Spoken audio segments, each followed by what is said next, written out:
Olá, estudantes, sejam bem-vindos a mais uma aula de História do nono ano do projeto TV Escola Jaboatão. Eu sou o professor Rafael e na aula de hoje a gente vai conversar um pouquinho sobre o fascismo na Itália. Mas antes, como de costume, vamos dar uma olhadinha no desafio que eu deixei para vocês na aula passada, tudo bem? O desafio da aula anterior foi o seguinte: entre os problemas que provocaram a crise de 1929, qual dos citados abaixo não pode ser considerado um? Letra A, a crise de superprodução. Letra B, a especulação na Bolsa de Nova York. Letra C, a alta concentração de renda. Ou letra D, a Segunda Guerra Mundial. E aí, conseguiram responder? Vem comigo que eu vou te mostrar a resposta agora, tá? É a letra D, a Segunda Guerra Mundial. A Segunda Guerra Mundial, minha gente, ainda não tinha acontecido. Então, portanto, ela não pode ser um dos provocadores da crise de 29, tá bom? Então vamos lá. O assunto da nossa aula de hoje é o fascismo, né, na Itália. Então a gente vai procurar entender como é que o fascismo, né, essa ideologia totalitária e antidemocrática, surge na Europa num contexto de crise econômica, lembrando que o continente tinha acabado de sair da Primeira Guerra Mundial, então muitos países se encontravam em crise. Tá? E esse momento ali de crise, de incerteza, é um terreno fértil para que o fascismo prospere. E uma coisa que eu queria lembrar a vocês também é que, apesar do fascismo ter chegado ao poder em diversos países, né, como por exemplo na Itália ou na Alemanha, e ter algumas características que o diferenciem ali, até mesmo no nome, por exemplo, na Alemanha ficou conhecido como nazismo, na essência, todos esses fascismos possuem as mesmas características. São mais semelhanças do que diferenças, tá?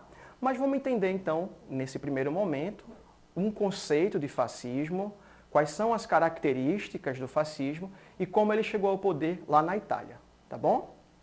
Bom, então o que é o fascismo, né? O fascismo é uma ideologia política autoritária e antidemocrática que no contexto da nossa aula alcançou o poder em diversos países da Europa após o fim da Primeira Guerra Mundial e que tem como características um Estado totalitário, que é o Estado que controla todas as manifestações da vida do indivíduo, entre outras coisas.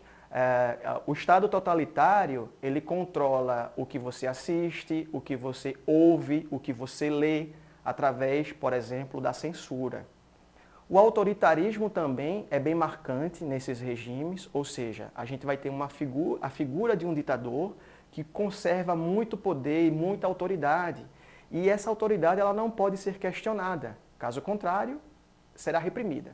Esse questionamento vai ser reprimido. Também vai haver o antiliberalismo.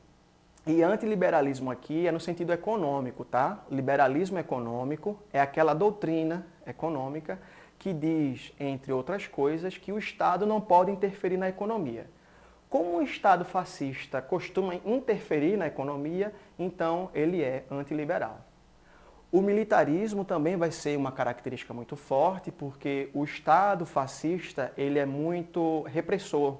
Ele reprime tanto os cidadãos, né, de seu Estado, como também, muitas vezes, a vontade de expansão. Então, ele militariza o Estado. Há também a noção de anticomunismo como característica.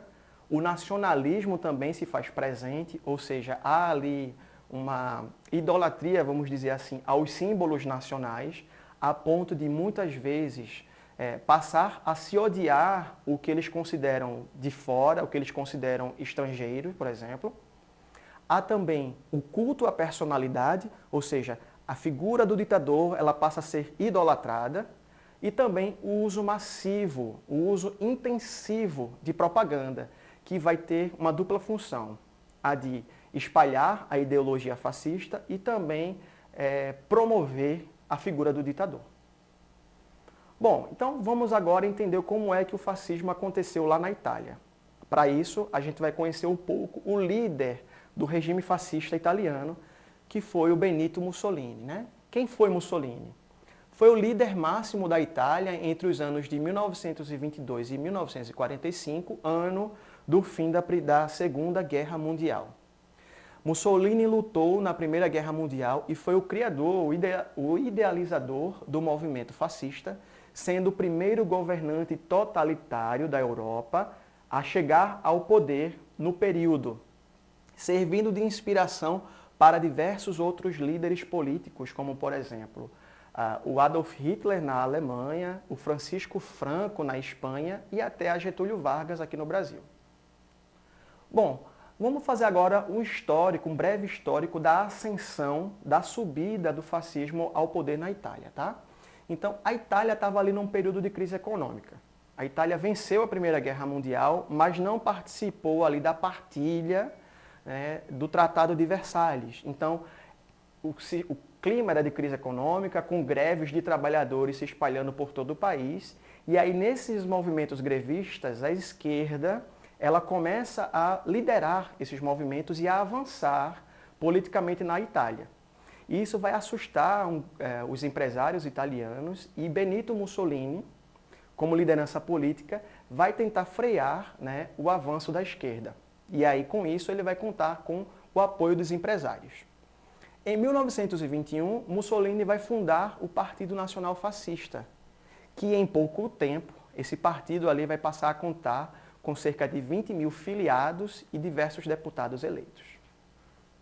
Então, como é que Mussolini chegou ao poder, né? Mussolini chega ao poder ali através do que ficou conhecido como a Marcha sobre Roma, que foi uma mobilização organizada pelo Partido Nacional Fascista, ocorrida em outubro de 1922 e que contou com a participação de milhares de pessoas. E aqui eu trouxe para vocês algumas fotos para a gente dar uma olhada, ó. Olha só. O objetivo da Marcha sobre Roma era passar um recado. Era mostrar que os fascistas contavam com o apoio da população e também pressionar o rei Vítor Manuel III a nomear Mussolini primeiro-ministro da Itália. Tá? E foi assim que Mussolini chegou ao poder na Itália. Bom, e aí a gente vai ter um sistema de opressão e perseguição, né? No início dos fascistas no poder, eles conviveram bem com deputados da oposição, mas essa oposição ela vai conseguir uma votação expressiva nas eleições de 1924.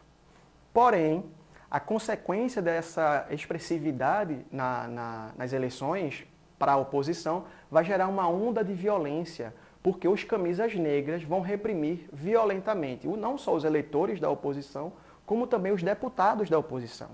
Os camisas negras, é bom lembrar, era uma milícia criada pelos fascistas com esse objetivo. Tá? Então, o deputado Giacomo Matteotti vai denunciar a violência dos camisas negras, mas ele vai ser assassinado. O assassinato de Matteotti vai gerar comoção, vai gerar uma grande repercussão. Essa repercussão quase vai derrubar Benito Mussolini, mas o rei Vítor Manuel III vai passar panos quentes.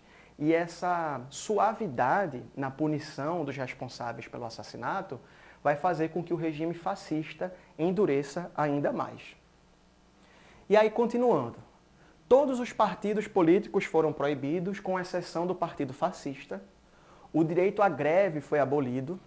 Os sindicatos foram fechados, exceto aqueles sindicatos que eram aprovados pelo governo, tá? O que vai gerar o que nós chamamos de corporativismo, que é quando o Estado passa a intermediar as relações de trabalho entre operários e empresários.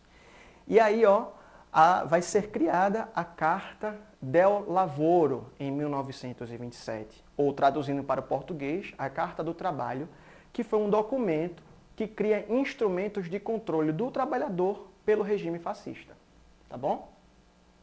E aí, no auge do fascismo na Itália, nós vamos ter um rei fraco, né? E com esse rei fraco, Mussolini governa livremente com o apoio da população.